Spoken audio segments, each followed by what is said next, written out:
नमस्कार, स्वागत है आपका ईटी नाउ स्वदेश पर। आप देख रहे हैं गुड मॉर्निंग स्वदेश। मैं हूं आपके साथ अशेषा अध्वर्यु और अगले आधे घंटे में हम आपको बताएंगे ग्लोबल बाजारों से क्या संकेत निकल कर आ रहे हैं और भारतीय बाजारों के लिए खबरों वाले शेयर्स कौन से रहेंगे, ब्रोकरेज रिपोर्ट से क्या निकल कर आ रहा है और उसी के साथ हमारे साथ कुछ मेहमान भी जुड़ेंगे जो हमें कुछ ट्रेडिंग आइडियाज देंगे इक्विटी और कमोडिटी मार्केट के लिए।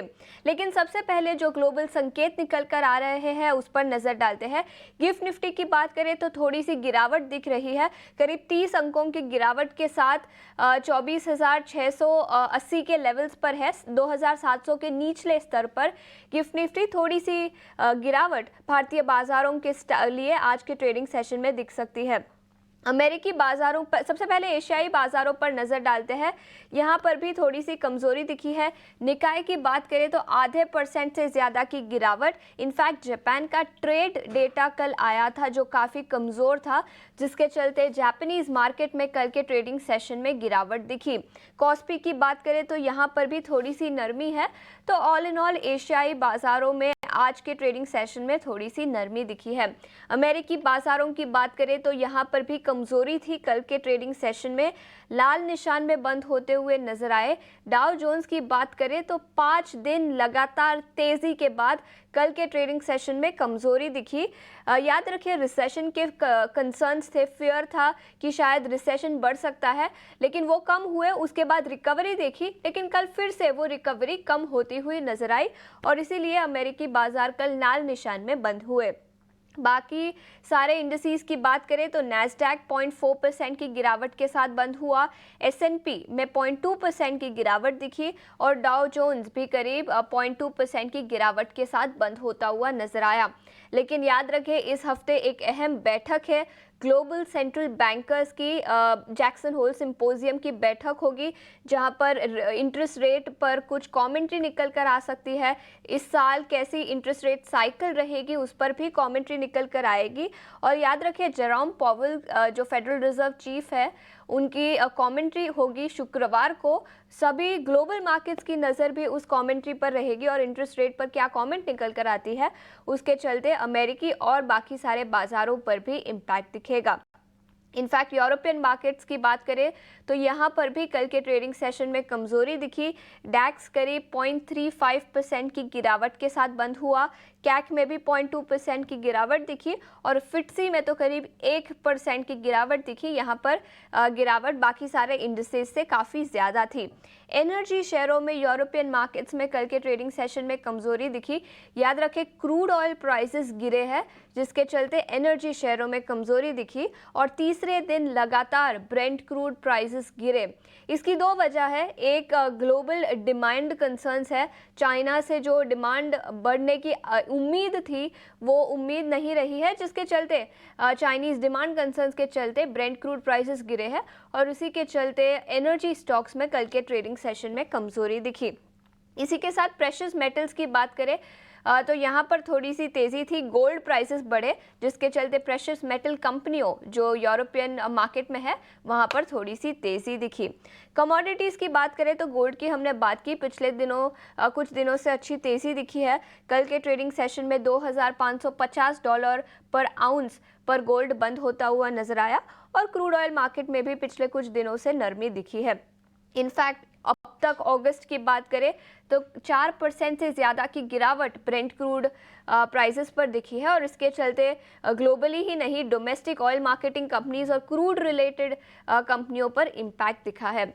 FIIs और DIIs की कैसा एक्शन रहा कल के ट्रेडिंग सेशन में उस पर भी नज़र डालेंगे। FIIs ने कल के ट्रेडिंग सेशन में करीब 1460 करोड़ की बिकवाली की, लेकिन DIIs की बात करें तो 2250 करोड़ की खरीदारी कल के ट्रेडिंग सेशन में दिखी। याद रखें DIIs पिछले कुछ महीनों से बात करें तो अच्छी खरीदारी कर रहे हैं और लिक्विडिटी भी काफ़ी अच्छी है भारतीय बाज़ारों के लिए, जिसके चलते FIIs की बिकवाली के बावजूद भारतीय बाज़ार काफ़ी रेजिलिएंट रहे हैं। In fact year to date basis पर देखें तो DIIs ने 3 लाख करोड़ की खरीदारी की है और FIIs ने करीब 1.5 लाख करोड़ की बिकवाली की है। लेकिन कल के ट्रेडिंग सेशन में भी कुछ ऐसा ही रहा, DIIs की खरीदारी कंटिन्यू होती हुई नजर आई। लेकिन इस बीच डिम्पी अब हमारे साथ जुड़ चुके हैं, जो हमें बताएंगे बाजार की चाल आज कैसी रह सकती है और ट्रेड सेटअप कैसा रहना चाहिए। डिम्पी, गुड मॉर्निंग, बताएं। Good morning Ashisha. अगर आप देखिए तो जैसे हमने आपके सामने पॉइंट रखे थे कि कल भी मार्केट के अंदर एक अच्छा सेशन रह सकता है और थोड़ा साइडवेज टू पॉजिटिव कंसोलिडेशन होगा। और एग्जैक्टली मार्केट के अंदर वही हुआ। बहुत बड़े गैप के साथ कल बैंक निफ्टी नहीं खुला था, सिर्फ 70 पॉइंट का गैप था बैंक निफ्टी के पास, लेकिन उसका बैंक निफ्टी ने करीब 600 पॉइंट की तेजी दिखाई। उसके पीछे दो बड़ी एक डाइवर्जेंस था, बहुत समय से निफ्टी और बैंक निफ्टी अलग अलग थे। दूसरा, बैंक निफ्टी के अंदर निफ्टी के कुछ एक शेयर थे, पर निफ्टी के डेरिवेटिव्स पास किए और अभी की रेशियो के हिसाब से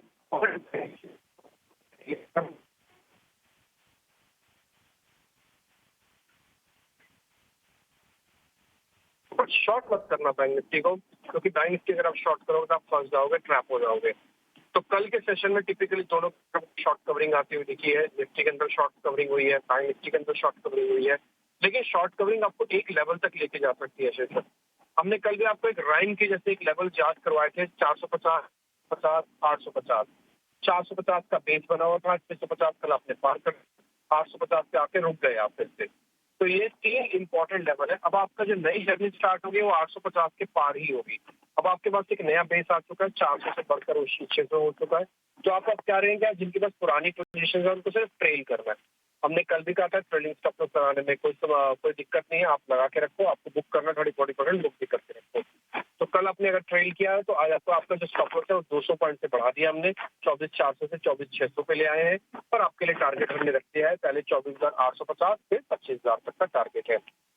जिनके पास पुरानी नई पोजीशन लेनी है, मतलब कल कॉन्फिडेंस जागा, कल के मार्केट देखने के बाद उनका कॉन्फिडेंस जागा है, तो उनको कोई दिक्कत नहीं है, वो मार्केट के अंदर आए बट अपना रिस्क रिवॉर्ड को चेक करके आए। जैसे अभी आएंगे तो उनका रिस्क रिवॉर्ड क्या होगा, 850 का रेजिस्टेंस है और 600 का सपोर्ट है, बीच में फंसे हुए हैं। तो या तो थोड़ा 650 के आसपास आ जाने देना, उसके बाद फिर इसको प्लस करना और उसको 850 तक अपने पोजीशन को बुक कर लेना। और ये बात हमेशा समझ लीजिएगा, जिन्होंने 24,000 का रिस्क लिया, जिन्होंने 24,200 पे रिस्क लिया, जो 400 पे रिस्क लिया गया है, उनका प्रॉफिट हमेशा ज्यादा ही बनेगा। तो फिर उन्होंने रिस्क किया तो उनका रिवॉर्ड हमेशा ज्यादा, आप उनसे कंपेयर मत कीजिएगा, पहला पॉइंट। दूसरा पॉइंट, ऑप्शन ट्रेडर्स अब एक तरफा जो कॉल के अंदर तेजी देख पाए हैं वो थोड़ा सा चेक एंड बैलेंस करके चलेगी इस समय। ऑप्शन ट्रेडर्स को थोड़ा सा देख के भी ट्रेड करना होगा, क्योंकि अभी कॉल के प्रीमियम आर्टिफिशियली राइज हो गए। थोड़ा सा आप सिलेक्टिव होकर और इंट्राडे कंटिन्यू करेंगे तो ज्यादा बेहतर है। इंट्राडे स्विंग के लिए कल हमने 50-600 की कॉल बताई थी, 183 रुपए की थी, कल उसका रेट 400 पे हो गया एक ही दिन में और 2 ही घंटे में। 2 ही घंटे में पैसा डबल हो गया था। लेकिन ये आपको आदत नहीं डालनी है, तो थोड़ा इंटेलिजेंटली इसको प्ले करना है। 16 शेयर अभी भी एफ एंड बैन में, तो एंजाइटी के लेवल अभी भी ज्यादा है। इंडिया विक्स टूटा हुआ है। एफआईएस की होल्डिंग के बारे में शीशा भी आप जिक्र करें तो मैं बता देता हूँ, 52% लॉन्ग है। पिछले 2 दिन में एफआईएस ने 2% की होल्डिंग्स को बढ़ाया है। रिटेल ने पिछले 2-4 दिनों के अंदर 3% की होल्डिंग्स को कम किया, यानी कि बाजार ऊपर जा रहा है तो रिटेल अपना माल काट रहा है। ये बात साफ समझ में आ रही है। एक और इंटरेस्टिंग फैक्ट जो मेरे को लगा पिछले 2 दिन में, मैं उसको बारीकी से नोटिस कर रहा हूँ, वो है डीएस की पोजीशनिंग। डीएस ने पिछले 1 महीने में कुछ नहीं किया, लेकिन पिछले 2 दिनों में करीब 5% अपनी होल्डिंग बढ़ा चुके हैं। तो ये जो बेस आपका बन गया, जो आप ऊपर आए हैं, ये पुल बैक हो रहा है, ये सब डीएस की हेल्प से हो रहा है। एफआईएस का सर बहुत बड़ा रोल नहीं है। और एफआईएस अगर आप चेक करना चाहेंगे तो एक लेवल और चेक कराता हूँ, आप इंडेक्स ऑप्शन का नंबर चेक करो, 12,000 करोड़ रुपए की सेलिंग है। कल एग्जैक्टली 12,000 करोड़ रुपए का प्लस नंबर था। तो यानी कि जो कर रहे हैं ना वो हेज करके कर रहे हैं सारा काम। तो अगर कुछ भी लेते हैं तो हेज कर देते हैं, या कोई पोजीशन लेते हैं तो थोड़े सिलेक्टिव होकर ले रहे हैं। तो आपको आज इसी रेंज में ट्रेड करना है। बैंक निफ्टी के जल्दी से लेवल्स बता देता हूँ, 50,200, 50,500 एक सपोर्ट एरिया है। ऊपर जाएंगे फर्स्ट टारगेट 51,000 अगेन, जो कल आपने अचीव किया था, और उसका फिर 51,200 का बनेगा। टिक पे प्लस करना नए वालों को, पुराने वालों को जाना नहीं है, नए वालों को फिलहाल अभी आना नहीं है। बिल्कुल, तो निफ्टी पर 24,850 और 25,000 के सपोर्ट रेजिस्टेंस लेवल्स रहेंगे, और सपोर्ट लेवल्स की बात करें तो 24,600 और 24,400 के सपोर्ट लेवल्स आप रखें। इसी के साथ बैंक निफ्टी की बात करें तो यहाँ पर 50,200 और 50,500 इंपॉर्टेंट सपोर्ट लेवल्स रहेंगे। और रेजिस्टेंस की बात करें तो 51,000 और 51,200। तो निफ्टी और बैंक निफ्टी पर ये सपोर्ट और रेजिस्टेंस लेवल्स रहेंगे। डिम्पी ने एफएनओ बैन वाले स्टॉक्स की बात की थी, उस पर भी नजर डाल लेते हैं। नैल्को को ऐड किया गया है एफएनओ बैन में, जो पहले नहीं था। कई सारे स्टॉक्स हैं जो ऑलरेडी बैन में है और जिनको निकाले गए हैं उनमें Chambal fertilisers, India Mart, NMDC और पंजाब नेशनल बैंक, इन चारों स्टॉक्स का नाम है। तो इनको एफएनओ बैन से निकाल दिए गए हैं। सभी स्टॉक्स इसके चलते फोकस में रहेंगे। इसी के साथ आरती इंडस्ट्रीज, बलरामपुर चीनी, बंधन बैंक जैसे कुछ और स्टॉक्स भी हैं जो ऑलरेडी एफएनओ बैन में है। तो कई सारे स्टॉक्स इसके चलते फोकस में रहेंगे। आगे बढ़ते हैं और इस बीच हमारे साथ मार्केट पर चर्चा करने के लिए एंजल वन के देवांग शाह जुड़ चुके हैं। Devang, good morning. बताएं बाजार पर क्या राय बनेगी आज के लिए? Good morning. बात करें निफ्टी की तो निफ्टी में ओवरऑल जो चार्ट स्ट्रक्चर है काफी एक यहाँ पे रिवर्सल देखने मिला है, तो बाय एंड की स्ट्रेटेजी रखनी चाहिए निफ्टी पर। जहाँ तक सपोर्ट की बात करें, इमीडिएट सपोर्ट निफ्टी फ्यूचर के 24,600 और रेजिस्टेंस लेवल 24,800 का है, तो बाय एंड की स्ट्रेटेजी रखी निफ्टी में। जहाँ तक स्टॉक स्पेसिफिक की बात करें, फर्स्ट स्टॉक रहेगा सन फार्मा। सन फार्मा में देखा है काफी अच्छा एक डेली चार्ट पे chart structure, positive chart structure बना है, तो हमें लगता है कि इसमें अभी भी अपसाइड देखने मिल सकता है। स्टॉप लॉस रखना है 1,732, टारगेट है 1,820। नेक्स्ट स्टॉक रहेगा एचडीएफसी लाइफ। एचडीएफसी लाइफ में अब तक डेली चार्ट पे एक सपोर्ट लेकर स्टॉक ने अपसाइड रिज्यूम किया था। कल भी हमने एक अच्छा मोमेंटम देखा स्टॉक के अंदर, तो एचडीएफसी लाइफ खरीदने की सलाह रहेगी। स्टॉप लॉस रखना है 693, टारगेट है 737। बिल्कुल, तो एचडीएफसी लाइफ पर खरीदारी की राय 737 रुपीज़ प्रति शेयर का लक्ष्य दिया है। और इसके अलावा फार्मा सेक्टर से सन फार्मा पर भी खरीदारी की राय 1820 रुपये प्रति शेयर का लक्ष्य। देवांग, बहुत बहुत शुक्रिया समय निकालकर हमारे साथ जुड़ने के लिए। था खबरों वाले शेयर्स पर फोकस करेंगे और इस बीच हमारे साथ स्टूडियो में शरद जुड़ चुके हैं जो हमें बताएंगे खबरों में कौन से शेयर है। शरद, कई सारी ब्लॉक डील्स भी है आज के ट्रेडिंग सेशन में, बताएं। जी बिल्कुल आशीषा, 2 ब्लॉक डील्स होने वाले हैं आज, हमारे जो सोर्सेज से पता चल रहा है। और उसके अलावा भी बहुत सारे बड़े कंपनीज़ के जो है न्यूज़ फ्लो ज़्यादा देखने मिल रहे हैं अभी। तो सबसे पहले मैं बात करूंगा सायंट डीएलएम का। यहाँ पे ब्लॉक डील हो सकती है जहाँ पे प्रमोटर सायंट लगभग 14.5% स्टेक की बिकवाली कर सकते हैं, जिनका जो वैल्यू है वो आप कह सकते हैं 861 करोड़ रुपीज़ का है। बात करें फ्लोर प्राइस तो 5% डिस्काउंट पे, और इस सेल के बाद जो है प्रमोटर सायंट का जो स्टेक है सायंट डीएलएम में वो घट के 52% हो जाएगा। दूसरा ब्लॉक डील भी है पीएनबी हाउसिंग फाइनेंस, जहाँ पे जनरल अटलांटिक कंप्लीट एग्जिट कर सकती है। 5% स्टेक की बिकवाली होगी, 1000 करोड़ का वैल्यू है, फ्लोर प्राइस 4% डिस्काउंट पे है। याद रखिएगा कार्लाइल एक बहुत बड़ा पी प्लेयर था। जून 30 को इन्होंने भी 13% स्टेक पीएनबी हाउसिंग फाइनेंस में बिकवाली की थी, जिसका जो कुल वैल्यू जो था 2,500 करोड़ के ऊपर था। 2 ब्लॉक डील्स तो मैंने आपको बता दिया जो आज हो सकते हैं। एक तीसरा कंपनी है जहाँ पे GETND करके कंपनी है ट्रांसमिशन डिस्ट्रीब्यूशन सेगमेंट का। यहाँ पे इनके प्रमोटर ग्रुप जो है उन्होंने एक्सचेंज फाइलिंग में कहा है कि वो थोड़ी माइनॉरिटी स्टेक बेच सकते हैं उनके सिंप्लीफिकेशन ऑफ ग्रुप स्ट्रक्चर को लेके। अब ओवरऑल 2 प्रमोटर एंटिटीज़ हैं जिनका कुल मिला के 75% स्टेक बन रहा है अभी कंपनी में। तो ये बस अनाउंसमेंट में उन्होंने कहा है। चौथा स्टॉक रहेगा L&T। यहाँ पे कंपनी ने के लिए एक पॉजिटिव न्यूज़ फ्लो है। बॉम्बे हाई कोर्ट ने क्वॉश कर दिया है जीएसटी के एक शो कॉज नोटिस आई थी, अब उसको क्वॉश कर दिया है, यानी कि ओवरऑल जो है उन्हें जीएसटी नोटिस जो है जो उनकी जो प्रोसीडिंग्स हो रही है वो ख़त्म हो गई है। ये जो नोटिस था लगभग 2200 करोड़ का था। पेट्रोनेट LNG भी फोकस में रहेगा, पॉजिटिव सेंटिमेंटरी है। नई गैस सप्लाई एग्रीमेंट हुई है श्रीलंका की कंपनी LTL होल्डिंग्स के साथ। एनालिस्ट का मानना है कि ऑफकोर्स जो EPS में जो है ज़्यादा कंट्रीब्यूशन ग्रोथ का नहीं होगा, हालांकि फिर भी एक सेंटिमेंटली पॉजिटिव न्यूज़ फ्लो है। ओला इलेक्ट्रिक मोबिलिटी, यहाँ पे जो है एक पॉजिटिव न्यूज़ फ्लो आया है और अब ऑफकोर्स हमने देखा है IPO प्राइस से ऑलमोस्ट डबल हो गया। कल थोड़ी करेक्शन ज़रूर हुई थी, लेकिन ओला को 2 स्कूटर के वेरिएंट को जो है ऑटो PLI सर्टिफिकेशन मिल गया है। और ओला अपने प्रेस रिलीज में कहा है कि वो कंपनी एकमात्र कंपनी है जहाँ पे उनके 4 स्कूटर्स जो प्रीमियम और मास सेगमेंट में हैं, जो 2 व्हीलर प्रोडक्ट्स में, उनको ऑटो PLI की स्कीम की अप्रूवल आई है। उसके अलावा टाटा पावर, टाटा मोटर जैसे स्टॉक्स या टाटा ग्रुप अगर पूरी तरह बताएं तो उन ग्रुप में 5 कंपनीज, ऑफकोर्स एक अनलिस्टेड है और 4 लिस्टेड है। तो वहाँ पे जो है S&P ग्लोबल रेटिंग्स ने अपग्रेड कर दिया है क्रेडिट रेटिंग को। टाटा पावर के लिए जो है BBB- कर दिया है और पहले जो था रेटिंग वो BB+ था। ओवरऑल जो है उन्होंने एक ही चीज़ कहा है कि सारे ग्रुप में अपग्रेड रेटिंग इसलिए हुई है क्योंकि एक अच्छी सपोर्ट जो है उनके पेरेंट कंपनी टाटा सन से देखने मिल रही है और ऑफ कोर्स बहुत सारी सिनर्जीज जो है डेवलप हो रही है। तो Tata group as a whole pack जो है आप अपने रडार में आज रखिएगा। तो ये अहम स्टॉक्स है या ग्रुप ऑफ स्टॉक्स है जहाँ पे आज एक्शन देखने मिल सकता है। बिल्कुल, कई सारे टाटा ग्रुप स्टॉक्स आज फोकस में रहेंगे ब्रोकर अपग्रेड के चलते। इसी के साथ कई सारी ब्लॉक डील्स भी है साइन DLM और PNB हाउसिंग फाइनेंस की। शरद, बहुत बहुत शुक्रिया पूरी डिटेल्स लेकर हमारे साथ जुड़ने के लिए। आगे बढ़ते हैं। इस बीच हमारे साथ वरुण भी जुड़ चुके हैं जो हमें बताएंगे ब्रोकरेज रिपोर्ट से क्या निकल कर आया है और इसी के चलते कौन से स्टॉक्स फोकस में रहेंगे। वरुण, गुड मॉर्निंग, बताएं। Good morning. तो देखिए, सबसे पहले तो एवेन्यू सुपरमार्ट यानी कि डी-मार्ट इस पर नजर रखेगा क्योंकि UBS की रिपोर्ट है। इन्होंने खरीदारी की सलाह दी है और 6000 के प्राइस टारगेट दे रहे हैं, यानी कि कल के क्लोजिंग से करीब 1000 रुपये के आसपास का अपसाइड देख रहे हैं। इन्होंने इस कंपनी के कुछ स्टोर्स में विजिट किया और चैनल चेक किया और इनका चैनल चेक कह रहा है कि डिमांड जो है वो अभी भी काफ़ी स्ट्रॉन्ग है। जो फुटफॉल्स है वो सुधर रहे हैं। जुलाई और अगस्त में अगर आप देखें तो मिड टीन्स में है, खासकर जुलाई में थोड़े बहुत मिड टीन्स में थे, तो कहीं ना कहीं वहाँ पे एक अच्छा सुधार देखने मिल रहा है। प्राइवेट लेबल्स जो है वहाँ पे फोकस जो है वो काफ़ी ज़्यादा हो रहा है, तो अच्छी डिमांड और फोकस जो है इस कंपनी के प्रोडक्ट्स पे बढ़ रहा है, तो एक अच्छी रिपोर्ट है एवेन्यू सुपरमार्ट पे। वरुण बेवरेजेस बोफा की रिपोर्ट है और यहाँ पे खरीदारी की सलाह है 1840 के प्राइस टारगेट के साथ। इंडियन कंज्यूमर स्पेस पे अगर आप देखेंगे तो ये इनकी सबसे प्रिफर्ड पिक है। इनका कहना है कि बिजनेस फंडामेंटल्स जो इस कंपनी के काफ़ी स्ट्रॉन्ग है और आगे की ग्रोथ विजिबिलिटी जो है वो इस कंपनी के लिए काफ़ी अच्छी है। जो अर्निंग्स ग्रोथ है वो इस कंपनी के वैल्यूएशन को कहीं ना कहीं सपोर्ट करती है और Q2 के ओवरऑल अर्निंग्स के बाद आपको एक अच्छी बाइंग अपॉर्चुनिटी भी देखने मिल सकती है, तो यहाँ पे आप खरीदारी करके चलेगा। और SJVN यहाँ पे गोल्डमैन की रिपोर्ट है। इन्होंने अभी भी अपने सेल का जो रेटिंग है बरकरार रखी है, लेकिन प्राइस टारगेट बढ़ा दिया है।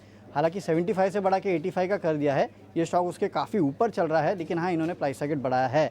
इनका कहना है कि जो पोटेंशियल RE मोनेटाइजेशन है FY25 में वो शायद इसके लिए थोड़ा बहुत ट्रिगर हो सकता है, लेकिन कुछ प्रोजेक्ट डिलेज है और साथ ही साथ स्लिपेजेस जो है उसको लेकर थोड़ी बहुत चिंता है और इसके लिए रिस्क रिवॉर्ड जो है इनको अनफेवरेबल लगता है, इसके लिए अभी बढ़ाया है। इसी के साथ वरुण बेवरेजेस पर भी बैंक ऑफ अमेरिका सिक्योरिटीज की बड़ी रिपोर्ट आई है, तो इस पर भी अपनी नजर रखिए। 1840 रुपए प्रति शेयर का लक्ष्य दिया है और एवेन्यू सुपरमार्ट्स पर भी UBS की रिपोर्ट आई है। वरुण, बहुत बहुत शुक्रिया हमारे साथ जुड़ने के लिए। आगे बढ़ते हैं और अब कमोडिटी मार्केट पर नजर डालते हैं और कमोडिटी मार्केट स्ट्रैटेजीज बताने के लिए अब हमारे साथ केडिया कमोडिटीज के अजय केडिया जी जुड़ चुके हैं। अजय, गुड मॉर्निंग, बताएं कमोडिटी मार्केट में कैसा एक्शन रह सकता है। और सबसे पहले क्रूड ऑयल की बात करें, पिछले कुछ दिनों में देखें तो ब्रेंट क्रूड में अच्छी खासी गिरावट देखी है, लेकिन ट्रेडिंग स्ट्रैटेजी क्या बनेगी ब्रेंट क्रूड पर? Good morning. डेफिनेटली अगर कच्चे तेल की अगर तो पिछले एक हफ्ते में हमने सिनेरियो टोटली चेंज होते हुए देखा। एक तरफ हम देख रहे हैं डिमांड कंसर्न कंटिन्यू मेंटेन है, जैसे चाइना से हमने देखा अभी रिसेंट एक अपडेट भी आया कि जो रशिया से ऑयल इंपोर्ट है उसमें भी कमी आई है, तो कहीं ना कहीं चाइना का जो कंजम्पशन पैटर्न है वो चेंज हुआ है। साथ में जियोपॉलिटिकल फ्रंट पे भी हमने देखा सीज फायर की जो बात चल रही है, निगोशिएट चल रहे हैं, ये कहीं ना कहीं कच्चे तेल के लिए नेगेटिव है, जिसके चलते हमने काफी अच्छी गिरावट देखी है। बट कहीं ना कहीं टेक्निकली अभी लग रहा है कि प्राइजेस एक सपोर्ट लेता हुआ दिखाई दे रहा है। खास करके ब्रेंट हम 80 के नीचे तो जा चुके हैं, बट 77 का जो जोन है वो बहुत स्ट्रॉन्ग सपोर्ट है। वो वही MCX पे करीबन 6050 का सपोर्ट है, तो मुझे लगता है 6100 पे लेके चलना चाहिए। 6030 का स्टॉप लॉस रखिए। 6250 6250 का टारगेट है। बट ध्यान दीजिए अगला 2 दिन काफी इंपॉर्टेंट होने वाला है, क्योंकि फेड चेयरमैन की स्पीच भी है और मॉनेटरी पॉलिसी के अपडेट्स भी आने हैं। बिल्कुल, तो ये राय है ब्रेंट क्रूड पर। इसी के साथ सोने चांदी पर भी अपनी राय दीजिए। प्रेशियस मेटल्स पर क्या राय बनेगी? इनफैक्ट गोल्ड की भी बात करें तो ऑल टाइम हाई लेवल्स पर गोल्ड है, लेकिन ट्रेडिंग स्ट्रैटेजी क्या बनेगी? देखिए डेफिनेटली जो जियोपॉलिटिकल कंसर्न बना हुआ था, रिसेशन फियर बना था, वो गोल्ड को ऑल टाइम हाई पे ले गया था। आप ये देखिए सीज फायर की न्यूज आने के बावजूद भी गोल्ड में कोई मेजर करेक्शन नहीं है, जो दर्शाता है कि लोअर लेवल पे बाइंग इनिशिएट कंटिन्यू है, क्योंकि रेट कट जो है सितंबर में वो 0.5 की रहेगी, जिसकी वजह से मार्केट को सपोर्ट मिला हुआ है। कल हमने हायर लेवल से थोड़ी टेक्निकल प्रॉफिट बुकिंग जरूर देखी है, क्योंकि बड़े इवेंट है, फेड के मिनट्स आने हैं, जिसके चलते मार्केट ने थोड़ा प्रॉफिट बुकिंग जरूर किया है। बट कुल मिला के बाय और ड्रॉप की रणनीति बना के चलना चाहिए। 71,500 पे गोल्ड अक्टूबर वाइजा लेके चलिए। 71,300 का स्टॉप लॉस लगाइए।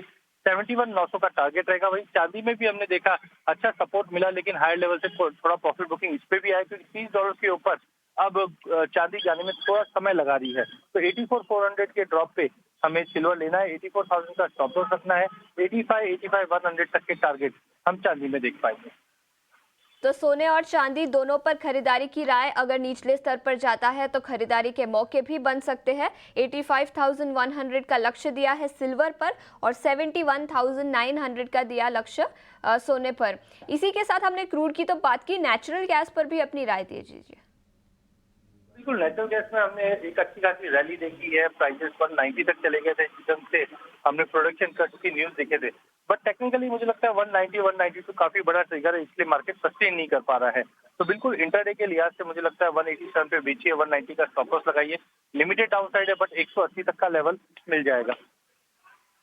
का लेवल्स नेचुरल गैस पर दिखाई दे सकता है। और लास्ट में बेस मेटल्स पर आपकी क्या राय रहेगी, copper, zinc, aluminium? Base metal के अंदर जो हमने सरप्लस होते हुए देखा था वो कम होने की वजह से प्राइसेस में गेन है, टेक्निकली मार्केट ओवरसोल्ड में था, जिसका सपोर्ट पिछले एक हफ्ते से कंटिन्यू मिला है। कल हमने हाई लेवल से दबाव जरूर देखा है, क्योंकि ये हफ्ते की जो डेटा पॉइंट्स है वहाँ पे हम देख रहे थोड़ा प्रॉफिट बुकिंग दिखा रहा है, बट लोअर लेवल पे बाइंग कंटिन्यू रहेगा, क्योंकि आगे जाके डिमांड इंप्रूवमेंट रहने की उम्मीद है। कॉपर 797 पे लीजिए, 793 का स्टॉप लॉस रखिए, 805 का लिमिटेड अपसाइड रहेगा। वहीं जिंक के अंदर भी 263 पे लीजिए, 207 का स्टॉप लॉस लगाइए, 267 का टारगेट रहेगा। लास्ट अगर एल्यूमिनियम की बात करें तो 225 पे लेके चलना चाहिए, 223 के स्टॉप लॉस है, 228 से जब मिलेगा, क्योंकि जो सरप्लस है वो अब थोड़ा सिंक होना चालू हो चुका है, जिसकी वजह से एल्यूमिनियम को सपोर्ट अच्छा मिलने की उम्मीद है। बिल्कुल, तो ये राय है बेस मेटल्स पर, कॉपर, जिंक और एल्यूमिनियम तीनों पर खरीदारी की राय। बहुत बहुत शुक्रिया अजय, अपना समय निकालकर ईटी नाउ स्वदेश के साथ जुड़ने के लिए। लेकिन इतना ही समय था हमारे पास इस शो पर, लेकिन आप कहीं मत जाइए, बने रहिए ईटी नाउ स्वदेश के साथ। नमस्कार।